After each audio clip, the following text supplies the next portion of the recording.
Welcome back to another episode of Harmonious at Lunch, the show that fuels your business success. I'm Brandon Gano, your host and guide through the world of harmonious business growth. Today, we're unlocking powerful strategies with industry experts to help your business thrive. If you're a business owner, entrepreneur, or executive, you are in the right place. Join me and our incredible guests today on the journey to clarity, growth, and success. It is time to revolutionize your approach to business. Let's dive in with another episode of Harmonious at Lunch. Hey, welcome back to another episode of Harmonious at Lunch. I'm super excited for this one. We have an amazing guest lined up from the other side of the world, from Australia. So we got a fun little conversation here, and we're going to talk about busting change. For me, change is one of those things that I personally look forward to. I love change. I will just move things, but I think a lot of people, especially in business, we don't want to change. And then when that trickles down to our teams, those people really hate change. So we're going to figure out how to move through this process nice and slow and smooth, the right way. I have Lana with me. She is a professional change buster, which is the coolest title ever. Lana, welcome to the show. Thank you, Brandon. Thank you so much for having me. It's great to be here. Yeah, I'm super excited for this process. Or for this conversation to go through your process. But tell me, what is it when I say managing change and helping people through change? Like, what is it that you actually help people do? Yeah, great question. There are so many different elements that need to be managed through change, and it can be a bit overwhelming and a bit like, where do I start? So, my particular specialty when it comes to change is communicating through change and helping leaders to do that with their teams. So, I found often I've worked in corporate for more than 15 years, working on some major change transformation programs, and our leaders, no matter how long they have been leaders, still often get quite nervous and anxious about that moment where they have to tell their team and then lead them through it. So I really help them with their communication style, and their messaging, and helping to lead their teams through it the whole way so that they feel like change is being done with them rather than being done to them, because nobody wants that, right? And I think that's where a lot of the pushback and resistance comes from, is because in most cases, leadership, whatever the size of the company, says, this is what we're doing. This is how and when we're doing it. And this is your role through this process. So it sounds like you may have a little bit different approach to that and you get better response. Am I right? Yeah, that's the whole point, is helping people to actually get their teams involved in the process so that they feel some kind of ownership over it, and that exactly what you've just said, it's not being done to them, it's not a foregone conclusion and here's the process. And I think that the one of the reasons that that is such a common experience for people is that leaders and anybody who's talking to a team about change, they want to feel like they have all the answers before they go and tell their team, and they just don't have to. And actually, it's far more genuine and you can get better results if you don't go into it with an absolute, laser focused idea of what the final end result is. You absolutely need to know what your goal is and what you're trying to achieve, but having a bit of flexibility about the way you can get there is, can really open things up to have a really good result.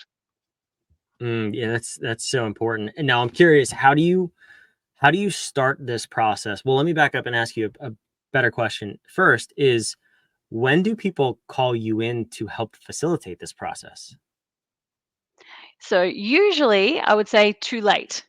That's what I Usually was it will getting at. be exactly when you have laid out, okay, we know what the change is and we've told people and this is going to be their role in them, and can you help us to, make that change stick and to help with that adoption piece? And really that's too late, because if we go right back to the beginning and get involved at the start, what we can do is tell people what the goal of the change is and when they're going to hear more, and get their preferences for how they want to be communicated with and how they want to know, and really crucially find out what their real questions are, because often we make a lot of assumptions about what people will want to know and what their questions are, which don't necessarily always turn out to be their real questions. And so when we can really go in and listen early, then we know that we can be in touch with what the real concerns are and be dealing with that throughout the whole process, rather than assuming it's one thing and going down that path before we've even talked to anybody. And then you can also find opportunities for your team to be engaged and have, like, be able to co-create different parts of the change too, which can be really powerful. Yeah, when people are involved, it creates ownership, and there's an attachment to whatever they're creating, so they're even more on board with the company. I love that. Um, so then, okay, so when you do get called in, hopefully it's not too late. But change is a big word. So can you give me some examples of projects you've worked on, or what change could look like for an organization? Yeah, absolutely. Look, it can be really small and it can be really large. So some of the smaller ones and things that are really quite common and happen regularly are, changes to organizational structures. So you might be restructuring. Maybe that means teams that reported in somewhere will suddenly be reporting elsewhere. The team might be slimmed down, so there could be redundancies that are as a result of that. There could be opportunity for people to be promoted within that. So they're the kind of thing, restructures are things that happen all the time, particularly in the corporate world, but also in, SMBs and smaller businesses. As they're growing and scaling, then things need to change. So that's quite a common one. To the complete other end of the spectrum, where I've worked in banking before, and I was working in the Netherlands just after the financial crisis back in 2009. And clearly, what had happened before in banking was not going to cut it anymore, and we had to completely change our strategy. And so my role within that then was working with our executive and then working with the leadership team to define what are the major priorities we need to focus on going forward to make sure that we're in really good shape coming out of this. And so that involved the top layer of management. It was 50 people that came in and running workshops, really getting their thoughts on what are the big ticket items that we need to focus on to move forward with this, and then equipping them to be able to have the same conversation with their teams when they went back to their own countries to say, well, how do we take this and adapt it in a way that's relevant for us here? Because what one thing, operational excellence, for instance, might mean somewhere is not going to mean the same thing somewhere else. And so giving people the flexibility to be able to make it mean the right thing for them and empower them to go and do that really means that when you come to the adoption part of change, so the really critical bit to make sure you don't lose your investment that you've put into the change, then that adoption and making change stick has a much better chance of success. And that's obviously what most people are worried about, right? When anytime you make a change, is this going to stick, and is this going to cause backlash from my team? And Exactly. can we make sure both end up happening for us, not against us? So yeah, I Exactly. mean, it's an interesting process, and for small businesses and entrepreneurs, I don't think I don't think people really tend to give this a lot of thought. And I can speak from experience in my last business that I sold. I would just change things and do what I said before. Like, this is what we're doing. This is how we're doing it. And awesome. Everybody's excited, right? And think that everybody is as excited as me. So for a small business owner, maybe someone who has, let's say, 5 to 50 employees, what are some things that they need to think about ahead of time before they even talk to their team? But if it's like it's a change that's on their mind, what's the process that they need to Yeah. go through? Maybe even before they call you in. Yeah. Great question. There are a few things that are really, really important. I think the first one is just a general awareness piece for yourself to understand how people generally react to change, regardless of what the change is going to be. And so you can just Google the change curve, and you'll come up with a whole heap of different things all saying the same thing. But essentially, upskill yourself so you have a good idea of what the reaction is going to be to people and how they react when you tell them. So people will go through a phase first of denial that anything is going to change, and then depending on what the change is, there might be a period of anger where they're really kind of fighting against it. And they'll move into acceptance, and then beyond that, then they start to get into change acceptance and adoption. So, firstly, having a really solid understanding and just preparing yourself that people might have that reaction and they'll be going through those different stages is a really important thing. Beyond that, having a very clear articulation of why you're making the change and what you want to get out of it. So this is the same as you would do for any real business strategy, is knowing what are your objectives and what are you doing? Because once people can understand why we're changing something, then they can get their head around it in a more rational way and be prepared then to take part in it.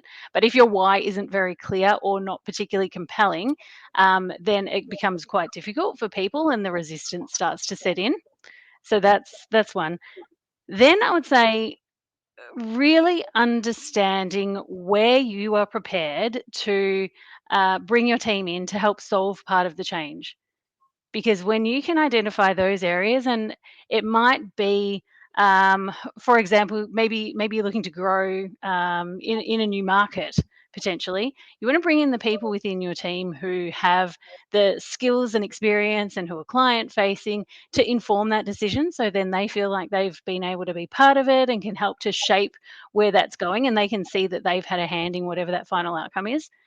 It's really important though when you're thinking about where I can get my team involved, that you are absolutely prepared to stick to that and allow them in and allow them to own part of the process. Because the worst thing that you can do is go and say, I'm going to get you all involved. They give feedback and then nothing changes and they feel like, as we talked about earlier, it's a foregone conclusion. So those are some of the really key things. Firstly, understand how people are likely to react to the change. Be really clear about your objectives and your why so that people understand that. And then see where you can engage your team so that they have a real ownership, because it's going to make the biggest difference when it comes to making the change stick down the track.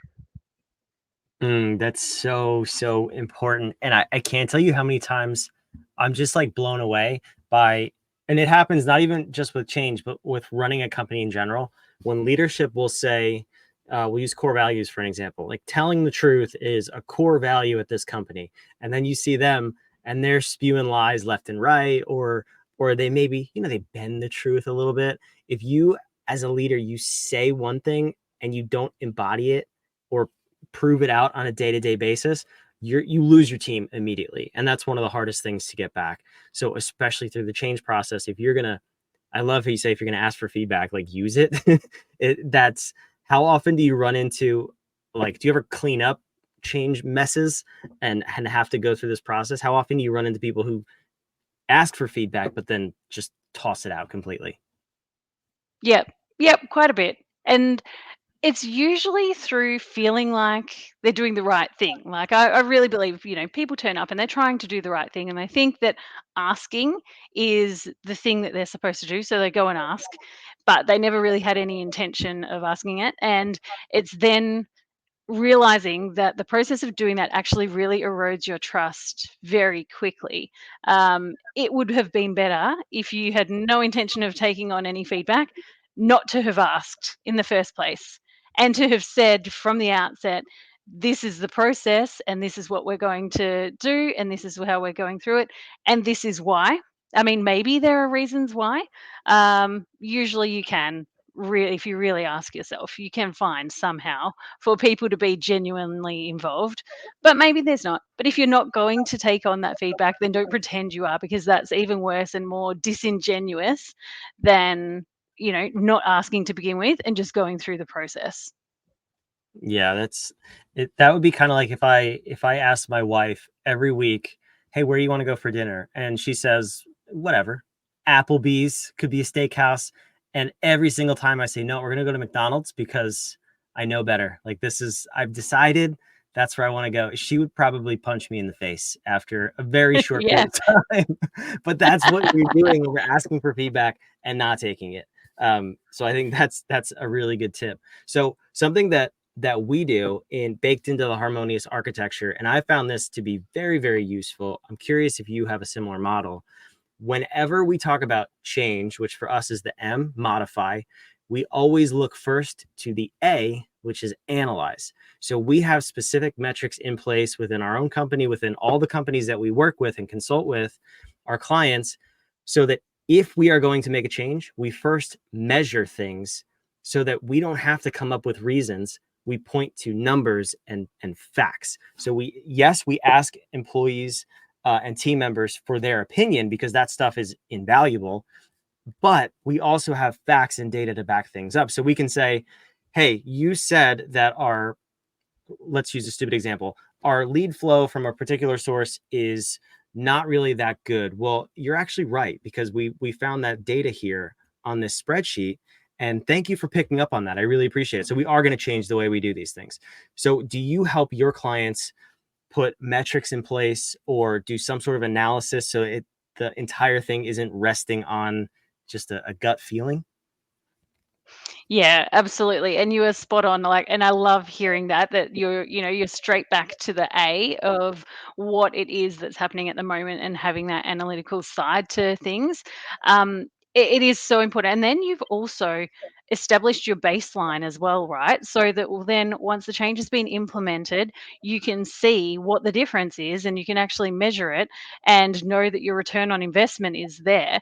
And so that is really, really critical. So it helps you to set the case for change. It helps people to be able to make that link back to business strategy and makes that why you're doing it really, really believable. So, what I will do when I'm working with somebody is to set out from a communication point of view, what is the story that we're telling here and how does that story stack up? And if in that, we get a lot of, oh, we've got a gut feel something isn't working quite right, but we're not sure what it is. That's where I'll really tease that out with them and say, well, we need to go back and what access to data do you have so as we can make this a really robust piece of, or a really robust narrative that we're talking about, so that's not just a story, it is fact, and your people believe it and buy into it because they know that to be true. Because also, when you're talking to people, people will have an analytical side to how they're coming at it. Other people will feel like they want more of a qualitative story that links back to the reason for doing it. It's really important that you actually have both, so that you can see this is why these are the hard facts. Then you've also got your baseline to measure, but people can't really refute that. And then you add in the qualitative of, what does this mean for us in our day to day at the moment? What are those frustrations that we have or the obstacles to doing something better because the data is the way that it is? And so my role in that is really helping to structure that story in a way that is, absolutely credible for people, that sets them up for success so they can really have that good conversation with their people to understand the why, and we call it, have a burning platform for change, so that people really can see the reason that they need to do it and the reason that it's a priority now as well. And so if that data doesn't stack up, then you've got to come back to asking yourself, is it necessary or are we changing for the sake of changing? And then that becomes a whole other conversation. And maybe it's actually you do something else instead, which comes back to the earlier point of getting involved early. Yeah, definitely. That's the important piece. So, I think change is one of the most fragile components of running a company of any size. As soon as you have employees, the way you manage change has to be heavily considered. I love that you specialize in this because I think at the end of the day, your employees, they just want to feel a sense of security, a sense that you care about them, and you're not just doing things to make more money. And when people push back on change, it's because they probably ultimately feel like it may affect their job, it may affect their income, the security of their role. And managing that process is really, really crucial to keeping your culture and your team morale intact. So yeah, if you think you might want to make a change, please reach out. Lana, where can we learn more about you and how you help people with this? I know you have a really cool download if we slide into your DMs on LinkedIn. So tell me a little bit more about that.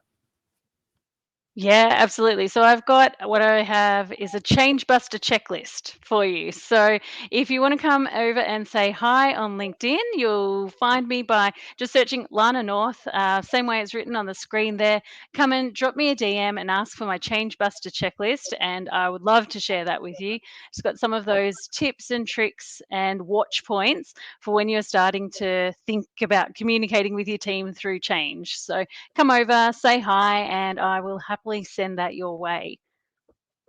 I love it. And thank you for being a guest. It's an important topic, and it's one that I didn't really know existed from an outside consulting perspective. I'll just be fully transparent. I said that to you before we started the recording. You're the first person I've talked to that specializes in this, but I love that you do. That this is so important, like I said, and I wish more people took the seriousness of it because of all the things that we've said, the potential downsides of it, losing culture, losing team, losing people. So please go over to LinkedIn. It's on the screen. If you're watching, it says say hi on LinkedIn. I mean, she couldn't have made it any more clear for you. So head on over there, download the Change Buster checklist, which I love. We're talking with the Change Buster herself. Lana, this has been an awesome episode. Thank you for coming. For those of you watching, listening, I will put all of that in the show notes. So don't worry about catching it on the episode. And make sure you subscribe so you don't miss another second of this crazy, ridiculous show where we hopefully help you grow your business just a little bit. The daily bite-sized business advice. We'll see you on the next episode. Thanks for joining Harmonious at Lunch.